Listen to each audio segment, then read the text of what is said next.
You're going to that wedding whether you like it or not, Laura. Miss it and I'm done paying for your education. You hear me?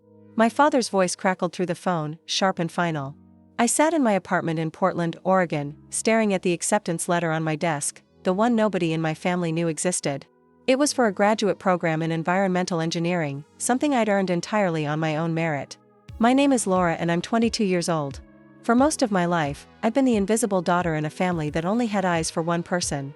My younger sister, Jessica. She was the golden child. The one who could do no wrong. The one whose every achievement was celebrated like a national holiday. Me, I was just the backup plan. The disappointment. The one who existed to make Jessica look better by comparison. The wedding my father was threatening me about was Jessica's big day. She was marrying Trevor, some guy from a wealthy family who worked in commercial real estate. I'd met him exactly twice, and both times he'd looked through me like I was part of the furniture. They were perfect for each other in that way. Both so self-absorbed they could barely see past their own reflections. Dad, I have exams that week, I said, even though it was a lie. I'd already graduated 3 weeks earlier, summa cum laude, with a degree in environmental engineering. I'd walked across that stage with honors, been named valedictorian of my class, and accepted a job offer starting at $110,000 a year. None of them knew because I hadn't told them. I'd stopped sharing my accomplishments with my family years ago when I realized they didn't care. Exams can wait. He snapped. Your sister's wedding happens once. You think your mother and I struggled to put you through school so you could skip family obligations? That line made me laugh, though I kept it silent. Struggled? They'd paid my first semester of tuition 4 years ago and held it over my head ever since like they'd bought me a palace. After that first semester, I'd taken out loans, worked 3 part-time jobs, and applied for every scholarship I could find. I'd paid my own way through college while they threw money at Jessica's sorority fees, spring break trips, and designer wardrobe. I'll think about it, I said. You'll do more than think about it. You'll be there in a dress with a smile on your face, or you can forget about me writing another tuition check. Your choice. He hung up before I could respond. I set my phone down and looked around my small apartment. It wasn't much, a studio with a kitchenette and a bathroom that sometimes smelled like the neighbor's cooking, but it was mine. Every piece of furniture, every dish, every book had been paid for with money I'd earned myself. My family had no idea I'd been financially independent for years. The threat about tuition was laughable. There was no tuition left to pay. I'd finished my degree, graduated at the top of my class, and landed a position at Thornberry Systems, one of the top environmental engineering firms in the Pacific Northwest. I was set to start in 2 weeks, right after Jessica's wedding, which I had zero intention of attending. But my father didn't know that. Neither did my mother. And Jessica, she probably didn't even know I existed half the time. I picked up my phone and scrolled through the family group chat. It was full of messages about the wedding, flower arrangements, seating charts, dress fittings, rehearsal dinner plans. My mother had sent approximately 400 photos of Jessica in various white gowns. Each one accompanied by gushing commentary about how stunning she looked, how lucky Trevor was, how this was the happiest day of their lives. Not once had anyone asked me how I was doing. Not once had anyone acknowledged that I was finishing my final year of college. When I'd mentioned my graduation date a month ago, my mother had responded with, "That's nice, honey," and immediately changed the subject to Jessica's bachelorette party. I'd stopped expecting anything different years ago. Jessica was the star and I was the stagehand. That was the family dynamic and it wasn't going to change. But what they didn't know, what they'd never bothered to find out, was that I'd outgrown needing their approval. I'd built a life they knew nothing about, achieved things they'd never celebrated, and created a future that had nothing to do with them. The envelope sat on my desk, thick and official. Inside was a cashier's check for the exact amount my parents had paid toward my first semester of college 4 years ago. I'd calculated it down to the penny, $12,350. It had taken me months to save it, setting aside portions of my paychecks and living on ramen and discounted groceries. But I'd done it. I wasn't giving it to them out of obligation or gratitude. I was giving it to them to cut the last thread that tied me to their control. Once they had this money back, they'd have no leverage over me. No threats, no guilt trips, nothing. The wedding was in 2 days. I'd already decided I wasn't going, but I hadn't told them yet. I wanted to see the look on my father's face when I handed him that envelope. I wanted him to realize that his threats meant nothing, that I didn't need him or his money, and that I'd succeeded in spite of them, not because of them. Maybe it was petty. Maybe I should have just cut ties quietly and moved on. But after years of being treated like I didn't matter, I wanted them to know exactly what they'd lost. Growing up in my family felt like living in a spotlight that was always pointed at someone else. Jessica was 3 years younger than me, and from the moment she was born, everything revolved around her. She was the pretty one, the charming one, the one who could wrap my parents around her little finger with a single smile. I, on the other hand, was practical, quiet, focused on school because that was the only place I felt like I mattered. My parents never said I wasn't good enough, but they didn't have to. Their actions made it clear. When I made honor roll in middle school, my mother glanced at the certificate and said, "That's wonderful, sweetie," before turning back to help Jessica rehearse for her dance recital. When I won a regional science fair in high school, my father patted me on the shoulder and said, "Good job." Then spent the rest of dinner talking about Jessica's cheerleading squad making it to nationals. I learned early on that my achievements were footnotes in the story of Jessica's life. By the time I got to college, I'd stopped trying to compete for their attention. I focused on my studies, worked my jobs, and built a life separate from theirs. I came home for holidays because it was expected, but I stopped sharing details about my classes, my internships, or my plans for the future. What was the point? They weren't listening anyway. Jessica, meanwhile, coasted through a business degree at a state school funded entirely by our parents.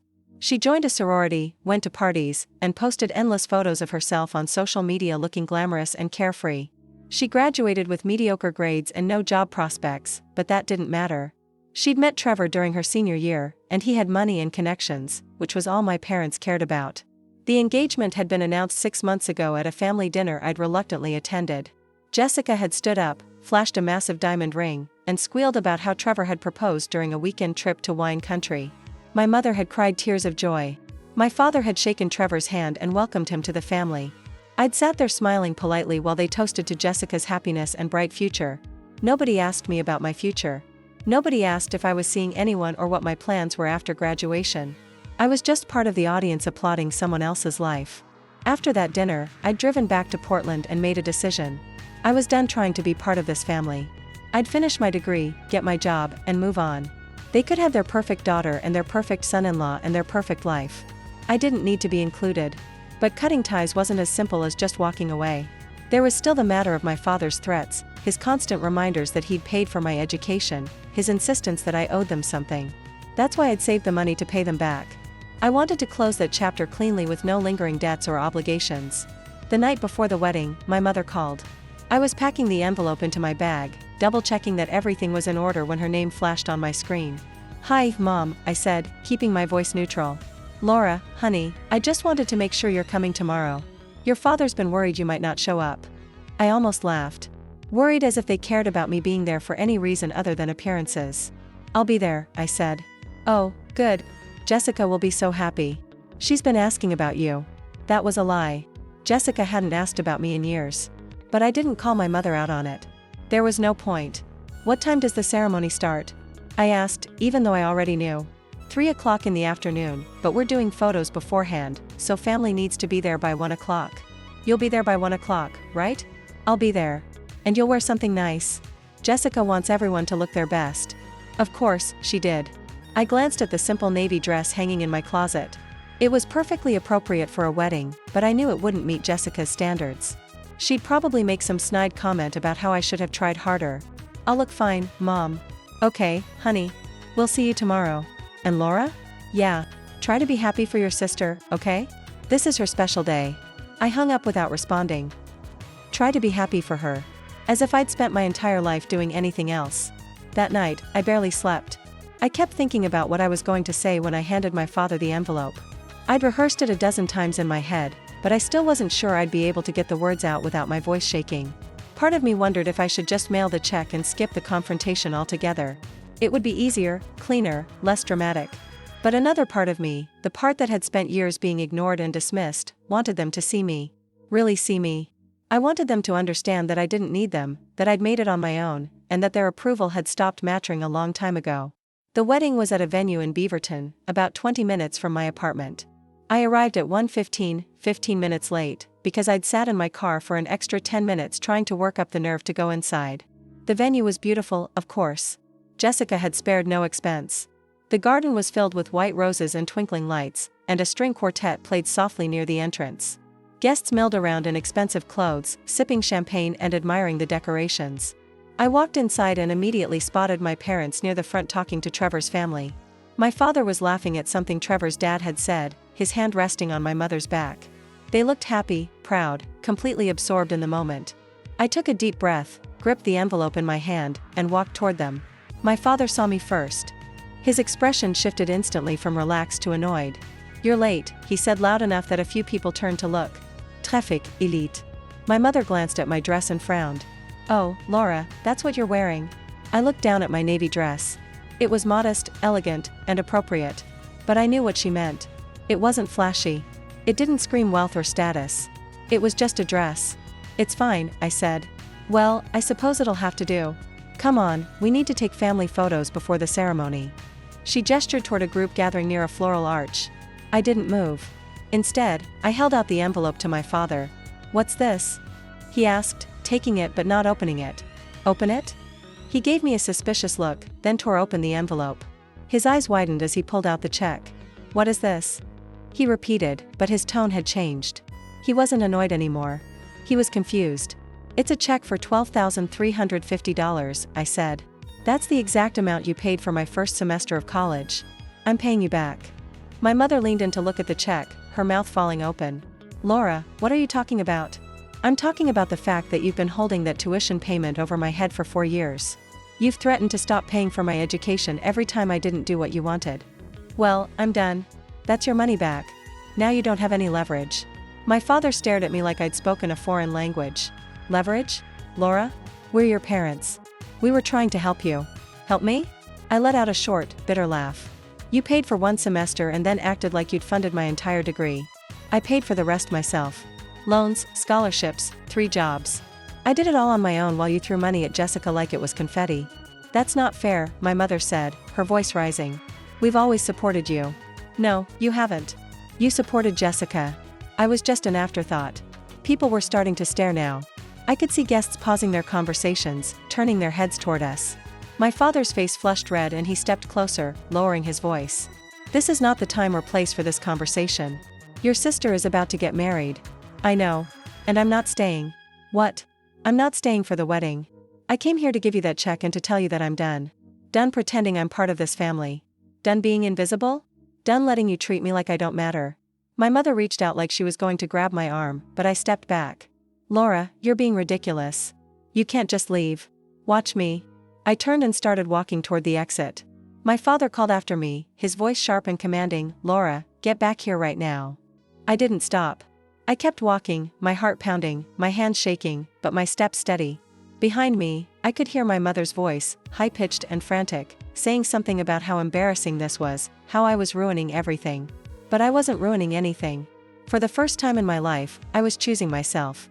I made it to my car and sat behind the wheel, gripping the steering wheel so hard my knuckles turned white. Part of me expected my father to come storming after me to demand I come back to threaten me with something new. But he didn't. I started the engine and pulled out of the parking lot, leaving the venue and my family behind. As I drove back toward Portland, I felt a strange mix of emotions. Relief, sadness, anger, freedom. I'd spent so long trying to earn my parents' approval, trying to prove I was worth their attention. And for what? They were never going to see me the way I wanted them to. But here's the thing. I didn't need them to. I'd built a life without their help. I'd earned my degree, landed my job, and proven to myself that I was capable and strong. Their opinion of me didn't change any of that. Still, there was a small, nagging thought in the back of my mind. They didn't know about my graduation. They didn't know about my job. They didn't know what I'd accomplished. Part of me wanted them to find out, to see exactly what they'd dismissed, what they'd overlooked. But another part of me wondered if it even mattered. Would it change anything? Would they suddenly realize they'd been wrong about me? Or would they just find a way to downplay it to make it seem less important than Jessica's wedding or Trevor's job or whatever else they decided was worth celebrating? I didn't have the answers. All I knew was that I'd taken the first step toward cutting them out of my life. And as terrifying as that felt, it also felt right. When I got home, I poured myself a glass of wine and sat on my couch, staring at the acceptance letter for the graduate program. I hadn't decided yet if I was going to accept it. The job at Thornberry Systems was incredible, and I didn't want to pass it up. But the program would open even more doors, give me even more opportunities. For the first time in a long time, I had choices. Real choices, and nobody was going to take that away from me. My phone buzzed. It was a text from Jessica. "Where did you go? Mom said you left. What's going on?"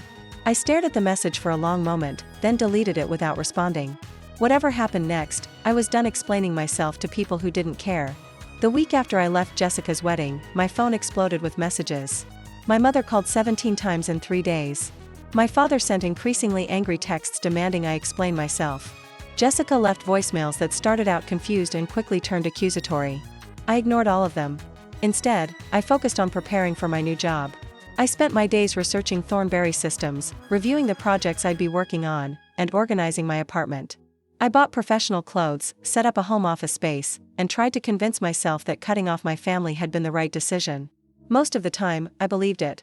But late at night, when I couldn't sleep, doubts crept in. Had I overreacted?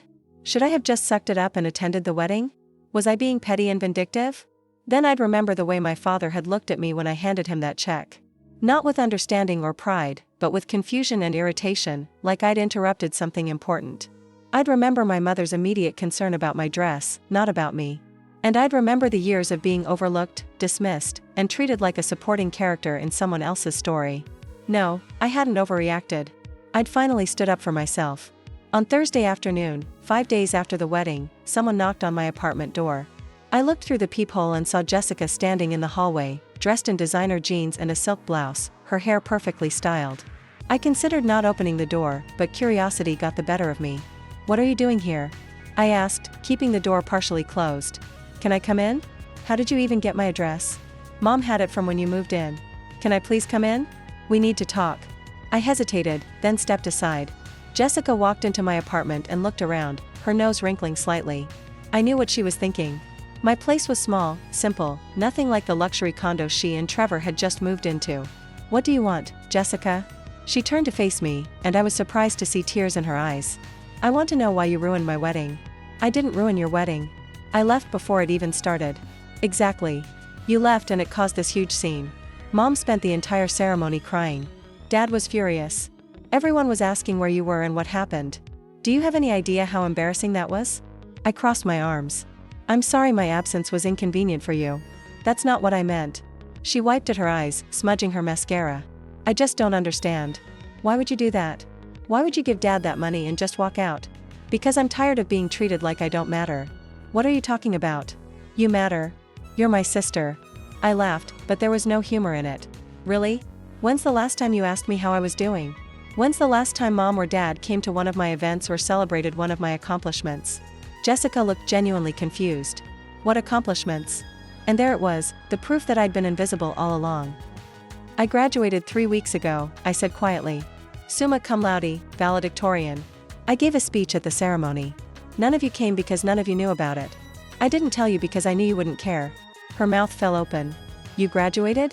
Why didn't you say anything?" "Because every time I tried to talk about my life, you or Mom or Dad changed the subject to talk about you, your sorority, your boyfriend, your wedding, your plans. There was never room for me in the conversation." Jessica sank onto my couch, looking genuinely shaken. "I didn't know." "Of course you didn't. You never asked." "Laura, I'm sorry. I really am. I didn't realize that you were the only one Mom and Dad cared about. That I spent my entire childhood and most of my adult life trying to get them to notice me. That I worked 3 jobs to pay for college while they handed you everything." She flinched. "That's not fair. I didn't ask them to do that." "No, but you never questioned it either. You never once thought about how it might feel to be me. Always standing in your shadow. Always being compared to you and coming up short. I never compared us. That was Mom and Dad. And you benefited from it." I sat down in the chair across from her. "Look, I'm not angry at you, Jessica. Not really. You didn't create this dynamic, but you didn't do anything to change it either. And neither did I until now." She was quiet for a long moment, staring at her hands.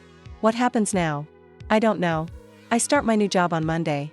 I'm moving on with my life without us, without expectations, without needing your approval or Mom and Dad's validation. If you want to be part of my life, you're going to have to actually be interested in my life, not just show up when it's convenient." Jessica nodded slowly. "I can try. I want to try. Then start by listening. I got a job at Thornberry Systems. I'm going to be working on environmental engineering projects, designing sustainable water systems. I'm making 6 figures.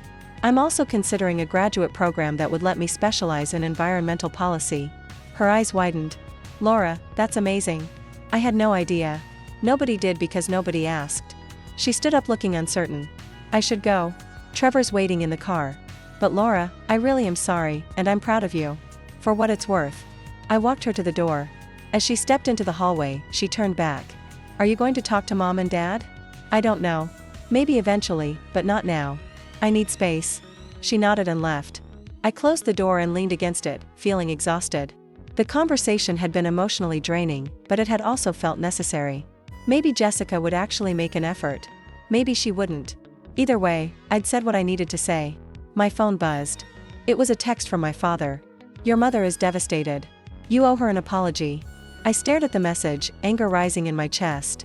Even now, after everything he was making it about them, about how my actions had hurt them. Not once had he acknowledged how they'd hurt me. I typed out a response and deleted it 3 times before finally settling on something simple. I don't owe anyone anything. I paid you back. We're even. His reply came immediately. That money doesn't erase 18 years of raising you. You're being selfish and ungrateful. Selfish. The word stung because part of me worried he was right. But the larger part of me knew he was wrong. Taking care of yourself isn't selfish. Setting boundaries isn't ungrateful. And refusing to accept mistreatment isn't a character flaw. I turned off my phone and went to bed early, trying to clear my head before my first day at the new job. My first week at Thornberry Systems was overwhelming in the best way possible. The office was modern and bright with an open floor plan and floor-to-ceiling windows overlooking the city. My team consisted of 6 other engineers, all brilliant and passionate about environmental sustainability. My supervisor, Gretchen, was a woman in her 50s who'd been in the industry for decades and had a reputation for being both demanding and supportive. I threw myself into the work, grateful for the distraction. We were in the early stages of designing a water reclamation system for a municipality outside Seattle. And I spent hours running calculations, reviewing environmental impact assessments, and collaborating with the team on design solutions. For the first time in weeks, I felt like myself again. Not someone's daughter or someone's sister, just Laura, an engineer doing work that mattered. On Friday afternoon, Gretchen called me into her office. How's your first week been? She asked, gesturing for me to sit. Good. Really good. I'm learning a lot. You're doing excellent work.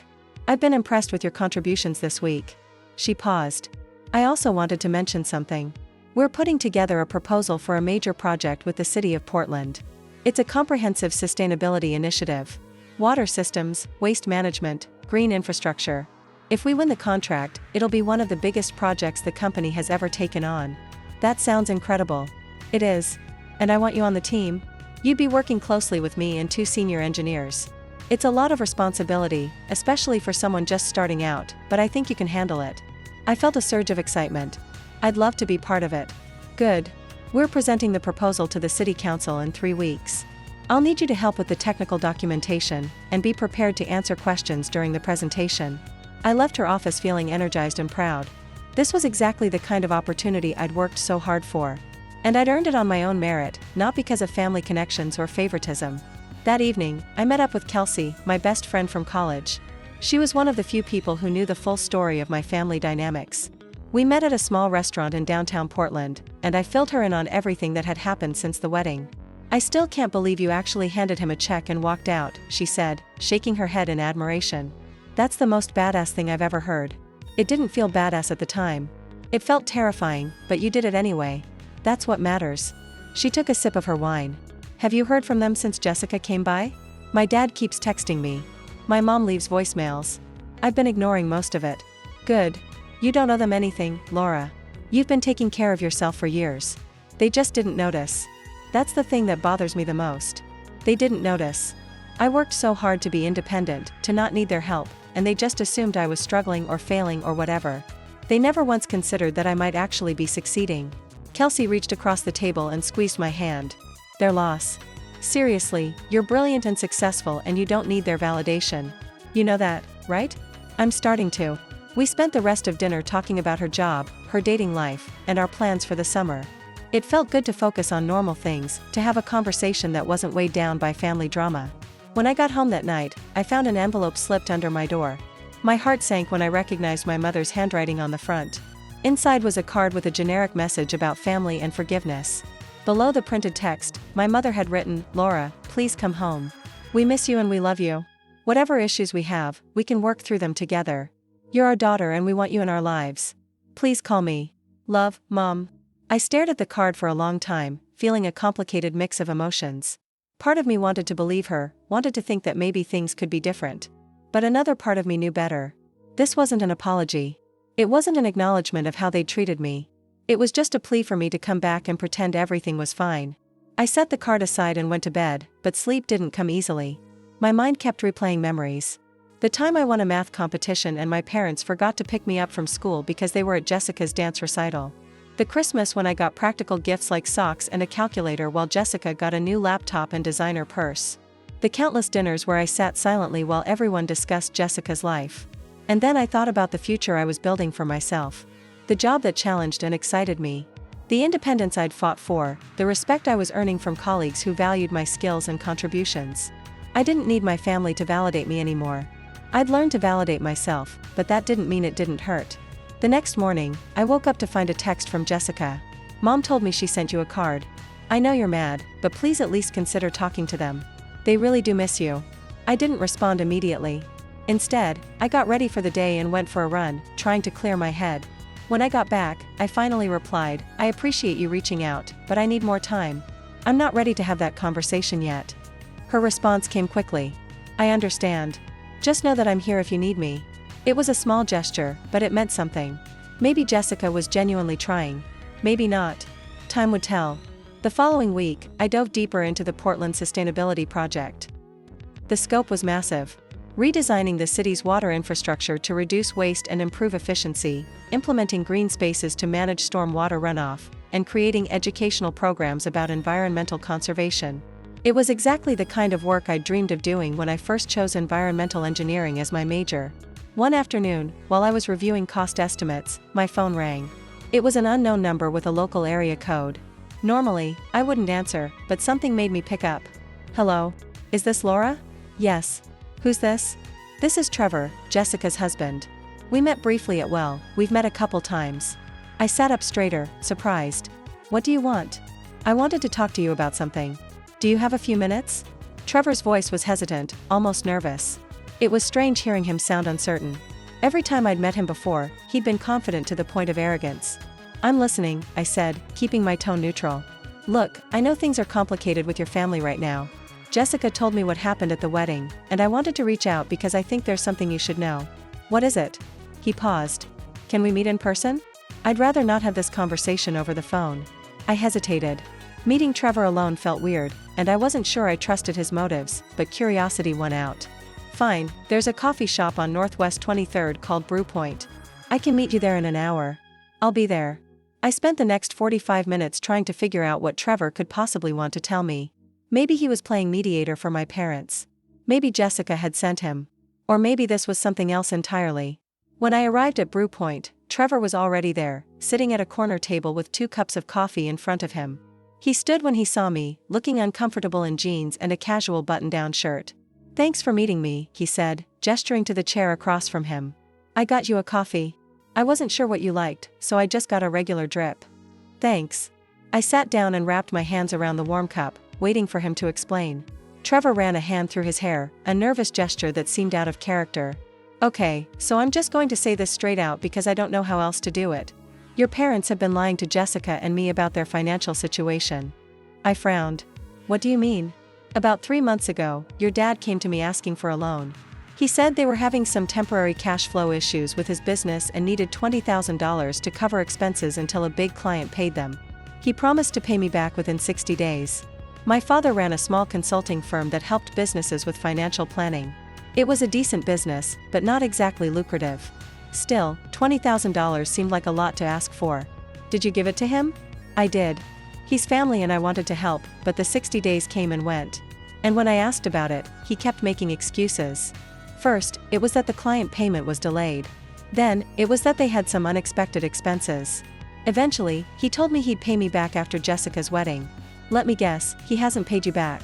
No. And when I pressed him about it last week, he told me that he actually needs another $15,000 to keep the business afloat. He said if I didn't help them, they might lose everything. I sat back in my chair processing this information. So, what does this have to do with me? Jessica mentioned that your parents paid for your college education. She said they've been financially supporting both of you for years. But if that's true, why would they need to borrow money from me? Why would they be struggling? I let out a short, bitter laugh. They didn't pay for my education, Trevor. They paid for my first semester 4 years ago. One semester, I paid for everything else myself through loans, scholarships, and working multiple jobs. And I seriously doubt they've been financially supporting Jessica the way you think they have." His face went pale. "What? My parents like to take credit for things they didn't do. They've been telling people for years that they put me through college, but it's not true. And I'm willing to bet they've been exaggerating their financial contributions to Jessica's life, too." Trevor looked genuinely shocked. "But they talk about it all the time, about how much they've invested in both of you, how much they've sacrificed. It's a performance. They want people to think they're generous, supportive parents, but the reality is very different." I paused. "Did my dad say why his business is struggling?" "He said it's been a tough market, that clients are tightening their budgets, the usual stuff. But now I'm wondering if any of it is true. It might be true. Or he might be bad at managing money and too proud to admit it. Either way, it's not your problem." "I know, but Jessica is worried about them. She thinks they're on the verge of losing their house. She's been talking about us helping them financially long term, maybe even moving them in with us if things get really bad." I could see the panic in his eyes now. Trevor came from money, but he wasn't stupid. He knew that supporting his in-laws indefinitely could drain his resources and strain his marriage. "What do you want me to do about it?" I asked. "I don't know. I just thought you should know what's happening. And I guess I wanted to ask you directly. Did they really pay for your college?" "No. They paid $12,000 4 years ago. I paid them back last week. We're even." He absorbed this, his jaw tight. "Jessica doesn't know any of this." "Then maybe you should tell her." "I'm not sure she'll believe me. She idolizes your parents. She thinks they're saints who sacrificed everything for their kids. That's because she's the only one who actually benefited from their sacrifices, real or imagined." I took a sip of my coffee. "Look, Trevor, I can't help you with this. I cut ties with my family for a reason. If you want to know the truth about their finances, you're going to have to investigate that yourself. Ask for documentation, bank statements, business records. Don't just take their word for it." "You're right. I know you're right. It's just this isn't what I signed up for. Welcome to my world." We sat in silence for a moment. Then Trevor said, "For what it's worth, I think you did the right thing. Walking away from the wedding, setting boundaries. Jessica told me what you said about being invisible. And I think she's finally starting to understand how messed up the dynamic was. Maybe. Or maybe she's just upset because things are getting uncomfortable." He smiled grimly. "Probably a little of both." After Trevor left, I sat in the coffee shop for another hour thinking about everything he told me. My parents were in financial trouble, possibly serious trouble. And instead of being honest about it, they were manipulating people and creating more debt. Part of me felt vindicated. They'd always acted like they were so much more successful and stable than I was, like they had everything figured out. Turns out they were just better at hiding their problems. But another part of me felt sad. My parents had spent so much energy maintaining appearances, pretending to be something they weren't, that they'd lost sight of what actually mattered, and now they were paying the price. I pulled out my phone and looked at the last text my father had sent me. "You're being selfish and ungrateful." I typed out a response. "I know about the money you borrowed from Trevor. I know about the business struggling. If you're in trouble, be honest about it instead of blaming me for setting boundaries. I'm not coming back to save you."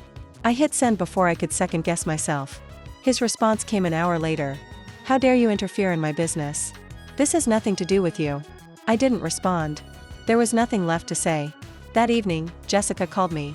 I almost didn't answer, but something made me pick up. "Trevor told me about the money," she said without preamble. "Is it true about college?" "Yes. Why didn't you tell me? Would it have mattered?" She was quiet for a long moment. "I don't know. Maybe. I just feel like I don't know anything anymore. I thought Mom and Dad were these perfect parents, and now I'm finding out they've been lying about all kinds of things. They're not perfect, Jessica. Nobody is. But they've been using their supposed generosity as leverage for years, and I'm done playing along. I'm starting to see that." She sighed. "Trevor wants to ask them for financial records before we give them any more money. I think he's right, but I don't know how to bring it up without them getting angry. That's between you and Trevor. I can't help you with that." "I know. I wanted you to know that I believe you about everything, and I'm sorry I didn't see it sooner." It was the closest thing to a real apology I'd gotten from anyone in my family. It didn't fix everything, but it was something. "Thanks, Jessica." After we hung up, I sat on my couch and stared at the ceiling, feeling emotionally exhausted. The past 3 weeks had been a whirlwind of confrontations, revelations, and decisions. I'd cut ties with my parents, started a new job, and watched my family's carefully constructed facade begin to crumble.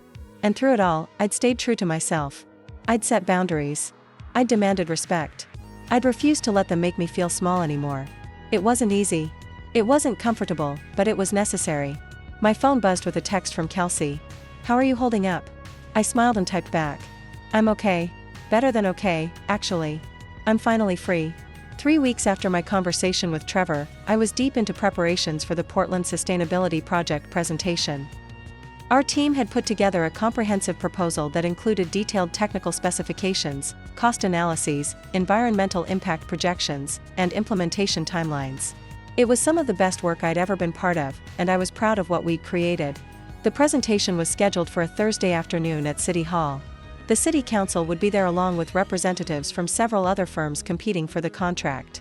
It was high stakes, and I'd spent the previous week rehearsing my portions of the presentation until I could recite them in my sleep. On Wednesday evening, the night before the presentation, my phone rang. It was my mother. I stared at the screen for a long moment, debating whether to answer. We hadn't spoken since the wedding, and I wasn't sure I was ready for whatever conversation she wanted to have, but curiosity got the better of me. "Hello, Laura. Honey, it's Mom." Her voice was strained, like she'd been crying. "I need to talk to you about something important." "What is it?" "It's your father. He's had a heart attack." My stomach dropped. "What? When?" "This afternoon. He collapsed at the office. They rushed him to the hospital and he's stable now, but the doctors say he needs to make some major lifestyle changes. Less stress, better diet, more rest." I sank onto my couch, processing this information. Despite everything, he was still my father. The thought of him having a heart attack scared me more than I wanted to admit. "Is he going to be okay?" "They think so. But Laura, we need to talk about his business. With him in the hospital, someone needs to step in and help manage things, at least temporarily. And with everything that's been happening, I thought maybe you could know, Laura, please. I know things have been difficult between us, but your father needs help. The business is struggling, and if someone doesn't step in, we could lose everything. Then hire someone or ask Jessica. Jessica doesn't know anything about business management and we can't afford to hire someone. You're the only one who has the skills and knowledge to help us through this." I closed my eyes, feeling the familiar pull of guilt and obligation. This was exactly what they'd always done. Waited until there was a crisis, then expected me to fix it. "Mom, I'm sorry. Dad is sick. I really am. But I can't drop everything to save his business. I have my own career, my own responsibilities. Your career can wait. This is family. Family works both ways. You can't ignore me for years and then expect me to come running when you need something. We never ignored you, Laura. We've always loved you and supported you. That's not true, and you know it. You paid for 1 semester of college and held it over my head for 4 years. You dismissed my achievements, overlooked my struggles, and made it clear that Jessica was the only one who mattered. And now that you need something from me, suddenly I'm important. That's not fair. We did the best we could. Maybe, but your best wasn't good enough, and I'm not going to sacrifice my life to fix your problems." She was silent for a moment. When she spoke again, her voice had turned cold. "So, that's it. You're just going to abandon us when we need you most." "I'm not abandoning you. I'm setting boundaries. If you need help with Dad's business, hire a consultant. If you need emotional support, call Jessica. But don't ask me to give up everything I've worked for to bail you out." "Fine. I can see we can't count on you. I'll figure something else out." She hung up before I could respond. I sat there holding my phone, feeling shaken. Part of me wondered if I'd made the wrong choice, if I was being too harsh, but another part of me knew I'd done the right thing. I couldn't keep sacrificing myself for people who only valued me when they needed something. That night, I barely slept. My mind kept replaying the conversation with my mother, imagining worst-case scenarios where my father died and my family blamed me for not helping. But I also kept reminding myself of all the times they'd dismissed me, all the ways they'd made me feel worthless. I couldn't let guilt manipulate me into going back. The next morning, I got up early and put on my best professional outfit, a charcoal gray suit with a cream blouse. I styled my hair carefully, applied minimal makeup, and checked my reflection in the mirror. I looked confident, capable, like someone who belonged in a room full of city officials and business leaders. At the office, my team gathered for a final run-rough of the presentation. Gretchen gave us a pep talk about staying calm and confident, answering questions directly, and remembering that we had the best proposal. "You've all done incredible work on this," she said, looking at each of us. "The council would be lucky to work with us. Remember that." We arrived at City Hall 30 minutes early and set up in the conference room. The space was impressive. High ceilings, wood paneling, a long table where the council members would sit. Other firms were setting up their presentations, too, and I recognized a few competitors from industry conferences. At exactly 2 o'clock, the council members filed in and took their seats. There were 7 of them, a mix of men and women ranging from their 30s to their 60s. The council president, a woman named Diane, called the meeting to order. Thank you all for being here today. We'll be hearing presentations from 4 firms competing for the Portland Sustainability Initiative contract. Each firm will have 30 minutes to present, followed by 15 minutes for questions. Let's begin with Thornberry Systems. Gretchen stood and launched into the opening portion of our presentation, outlining the scope and vision for the project. Then she turned it over to Marcus, one of the senior engineers, who walked through the technical specifications for the water infrastructure redesign. When it was my turn, I stood and approached the screen where our slides were displayed. My heart was pounding, but I kept my voice steady. Good afternoon. I'm Laura and I'll be discussing the environmental impact assessment and long-term sustainability metrics for this project. I clicked to the first slide, which showed projected water conservation numbers over a 20-year period. I'd spent hours on these calculations, verifying every figure, making sure our predictions were both ambitious and realistic. Based on our models, implementing this water reclamation system would reduce municipal water consumption by 32% in the first 5 years, with that number increasing to 48% by year 10. As the system reaches full optimization, I walked them through the data, explaining the methodology, addressing potential concerns, and highlighting the environmental benefits. As I spoke, I could see some of the council members nodding, taking notes, leaning forward with interest.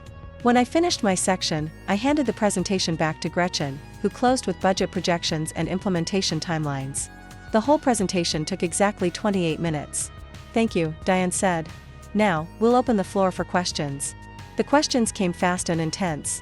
The council members wanted to know about permit requirements, construction timelines, maintenance costs, and community impact. Our team fielded each question smoothly, drawing on weeks of preparation and research. One council member, a man in his 50s named George, focused specifically on the environmental impact section. Laura, your projections are impressive, but they seem optimistic. What happens if we don't see these conservation numbers? What's the contingency plan? I'd anticipated this question. We've built in conservative estimates at every stage. The 32% reduction in year 5 assumes standard adoption rates and typical weather patterns. Even in a worst-case scenario, say slower public adoption or a particularly wet year that reduces the urgency of conservation, we'd still see a minimum 20% reduction. And our implementation plan includes quarterly assessments so we can adjust strategies in real time if needed. He seemed satisfied with that answer. A few more questions followed, mostly technical details that Marcus and Gretchen handled expertly. When the 15-minute question period ended, Diane thanked us and called a brief recess before the next presentation. We gathered our materials and moved to the hallway. Gretchen had a huge smile on her face. That was excellent. You all did fantastic, especially you, Laura. You handled those environmental questions like a pro. Thanks. I was nervous about that part. You didn't show it. You came across as confident and knowledgeable, exactly what they need to see. We waited while the other 3 firms presented.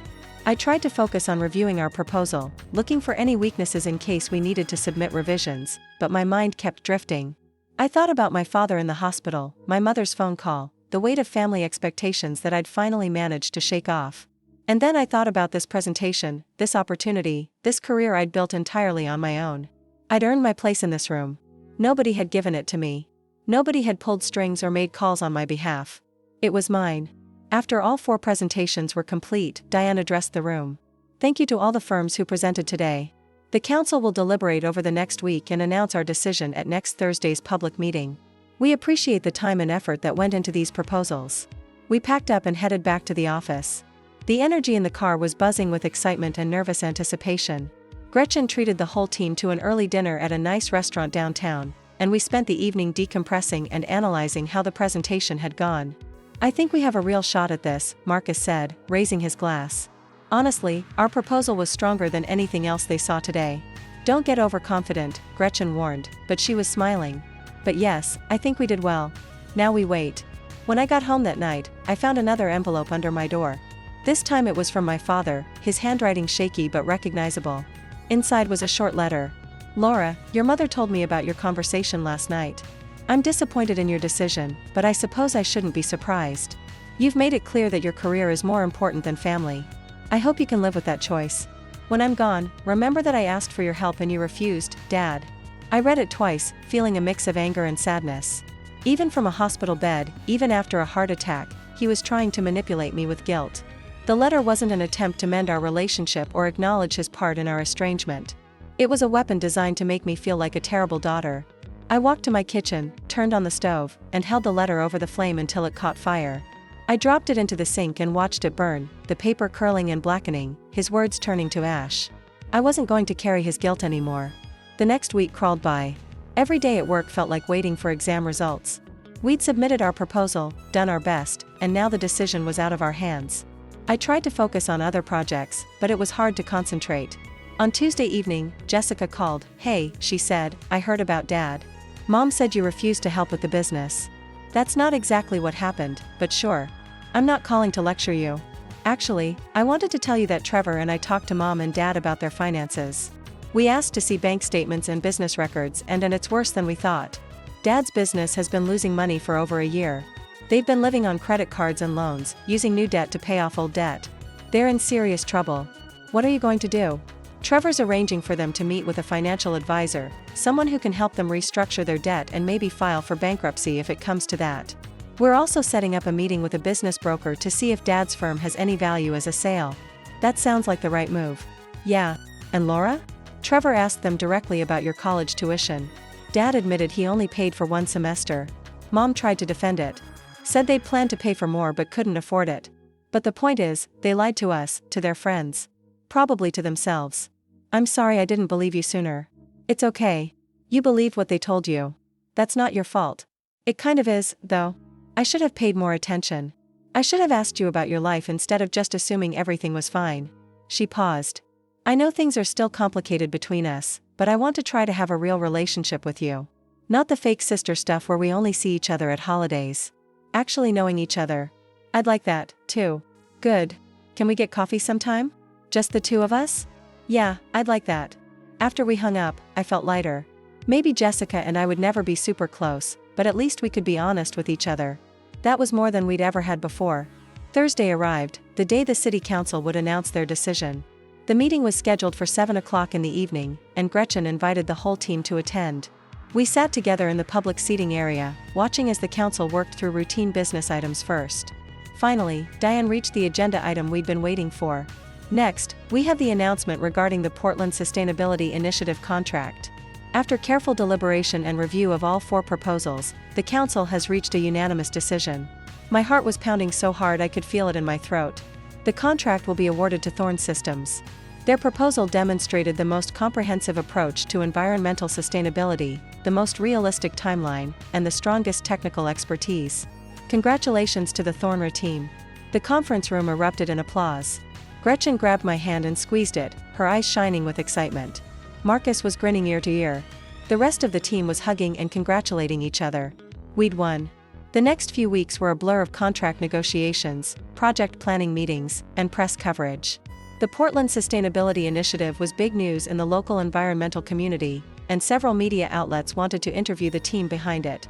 Gretchen selected me to participate in a few of these interviews, and I found myself being quoted in the newspaper and featured in a local business journal article about young professionals making an impact.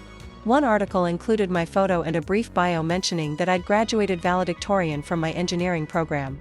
The day it was published, I received a text from Jessica. Mom saw the article. She's freaking out. Just wanted to give you a heads up. Sure enough, an hour later, my mother called. I let it go to voicemail, but I listened to the message later. Laura, I saw the article about your project. I had no idea you were working on something so important. Your father and I are very proud of you. I know things have been difficult, but we'd love to see you and talk about everything. Please call me back. I deleted the message without responding. 2 days later, a package arrived at my apartment. Inside was a framed copy of the newspaper article featuring me along with a card from my parents. Laura, we're so proud of everything you've accomplished. We always knew you were capable of great things. We hope you'll give us a chance to be part of your success. Love, Mom and Dad. I stared at the card for a long time, feeling a complicated mix of emotions. They were proud of me now that my success was public, now that they could brag about it to their friends. But where were they when I was struggling through college? Where were they when I graduated with honors? Where were they during the years I spent working multiple jobs and studying late into the night? They wanted to be part of my success, but they'd never been part of my struggle. I put the frame in a closet and threw the card away. That weekend, I met Jessica for coffee as promised. She looked different somehow, less polished, more genuine. We sat in a quiet corner of a cafe and talked for 2 hours about everything. Our childhood, our parents, our different experiences growing up in the same house. I think I was in denial for a long time. Jessica admitted it was easier to believe mom and dad were perfect than to acknowledge how unfair things were. But after everything that's happened, Trevor's loan, dad's heart attack, finding out about the business, I can't pretend anymore. It's hard to see your parents as flawed human beings instead of infallible authority figures. Yeah. And I feel guilty, too. You know, guilty that I benefited from their favoritism. Guilty that I didn't stand up for you. Guilty that I just accepted everything without questioning it. You were a kid, Jessica. You can't blame yourself for how they chose to treat us. Maybe not, but I can take responsibility for how I treat you now. She looked at me seriously. I want you to know that I see you. Really see you. And I'm impressed as hell by what you've accomplished. The project, your job, everything. You did it all on your own, and that's incredible. Thank you. That means a lot. We made plans to meet for lunch the following week, and when we parted ways, I felt hopeful that maybe we could build something real. The following Tuesday, I received an email from my father. It was short and formal. Laura, I wanted to inform you that I'm selling the business. The heart attack was a wake-up call that I need to make significant changes in my life. I'll be retiring and focusing on my health. Your mother and I are also downsizing to a smaller house to reduce our financial burden. I know our relationship has been strained, but I hope you can understand that I did my best as a father. If you're willing, I'd like to meet for coffee sometime to talk. No pressure, just a conversation. Dad, I read the email 3 times, looking for manipulation or guilt trips, but it seemed genuine. For the first time, my father was acknowledging that things had been strained without blaming me for it. I didn't respond immediately. I needed time to think about whether I wanted to have that conversation, whether I was ready to potentially rebuild some kind of relationship with my parents. A month later, I received a promotion at work. Gretchen called me into her office and offered me a position as a junior project manager, which came with a significant raise and more responsibility on the Portland project. You've proven yourself, Laura. You're smart, dedicated, and you handle pressure well. I think you're ready for this next step. I accepted immediately, feeling overwhelmed with gratitude and pride. That evening, I called Kelsey to share the news. That's amazing. We need to celebrate dinner tomorrow night. Absolutely. And hey, have you thought any more about the graduate program? The application deadline is coming up. I had been thinking about it. The program would mean 2 more years of school, but it would also open up opportunities for leadership roles in environmental policy. I could make an even bigger impact. I think I'm going to apply. I can do it part-time while working. And Thornberry has a tuition reimbursement program. Do it. You've come so far, Laura. Don't stop now. She was right. I'd worked too hard to stop pushing forward. I spent the next few weeks balancing my new responsibilities at work with my graduate school application. I wrote essays about my passion for environmental sustainability, my vision for creating systemic change, and my commitment to using engineering as a tool for social good. I also finally responded to my father's email. Dad, I appreciate you reaching out. I'm open to having coffee and talking, but I need you to understand that things can't go back to how they were. If we're going to have a relationship moving forward, it needs to be honest and equal. Let me know when you're available. His response came the next day. I understand. How about next Saturday at 10 o'clock?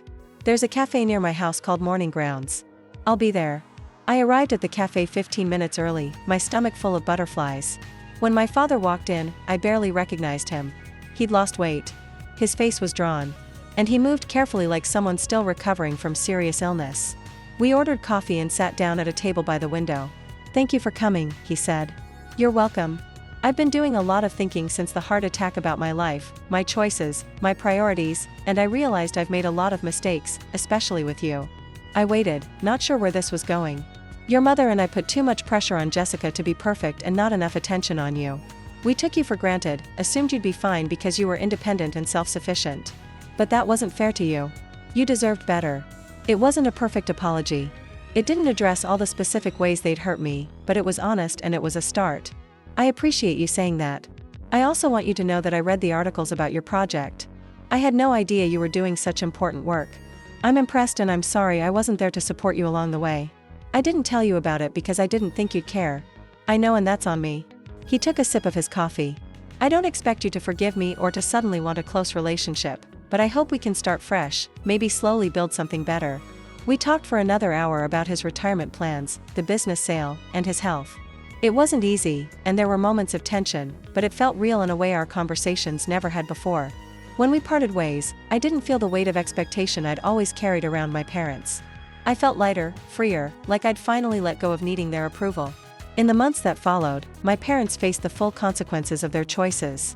The business sold for far less than my father had hoped, barely covering a fraction of their debts. They had to file for bankruptcy, which meant losing their house and most of their possessions. They moved into a modest apartment and started over with almost nothing. My father took a part-time consulting job to supplement his small pension, and my mother went back to work as an administrative assistant. The lifestyle they'd worked so hard to project, the successful business owner, the comfortable suburban home, the illusion of financial stability, crumbled completely. Friends who'd admired their supposed generosity and success quietly distanced themselves when the truth came out. Jessica helped where she could. But she and Trevor had their own lives to build and couldn't bankroll my parents' recovery. As for me, I continued moving forward. I started the graduate program, excelled in my new role at Thornberry Systems, and slowly built a relationship with Jessica based on honesty rather than obligation. My father and I met for coffee occasionally, carefully reconstructing something that resembled a relationship. My mother took longer to come around, but eventually she stopped trying to manipulate me and started actually listening when we talked. Looking back on that day at Jessica's wedding, the day I handed my father that envelope and walked away, I realized it wasn't just about the money.